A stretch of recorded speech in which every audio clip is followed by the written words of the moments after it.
దెబ్బతీసింది. కాల్పుల విరమణకు తల ఊపినట్లు ఊపి తోకజాడించింది. అర్ధరాత్రి జమ్ములో మోటార్ షెల్లింగ్ డ్రోన్లతో వరుసగా 4వ రోజు దాడులకు పాల్పడింది. పాక్ దాడిలో కశ్మీర్ ప్రభుత్వ అధికారి, 2 భద్రతా అధికారులు సహా 7 మంది మృతి చెందినట్లు తెలుస్తోంది. అందుకే ఉగ్రవాదంపై కీలక నిర్ణయం తీసుకున్నాం. భారతదేశానికి యుద్ధం అనేది ప్రాధాన్యం కాదు. భారత్ పాకిస్తాన్తో కాల్పుల విరమణకు కట్టుబడి ఉంది అని అజిత్ దోవల్ తెలిపారు. ఇక పహల్గామ్ ఉగ్రదాడిని చైనా కూడా ఖండించింది. ఉగ్రవాదాన్ని చైనా వ్యతిరేకిస్తుందని పేర్కొంది. అయితే భారత్ పాక్ మధ్య ఉద్రిక్త పరిస్థితుల నేపథ్యంలో పాకిస్తాన్ విదేశాంగ మంత్రి ఇషాక్ దార్తో చైనా విదేశాంగ మంత్రి వాంగ్ యీ మాట్లాడారు. తమ మిత్ర దేశమైన పాకిస్తాన్కు చైనా ఎప్పుడూ అండగా ఉంటుందని హామీ ఇచ్చినట్లు సమాచారం.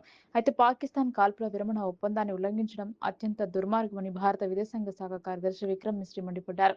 4వ రోజు పాకిస్తాన్ సరిహద్దుల వెంబడి కాల్పులకు, డ్రోన్ దాడులకు పాల్పడుతోందన్నారు.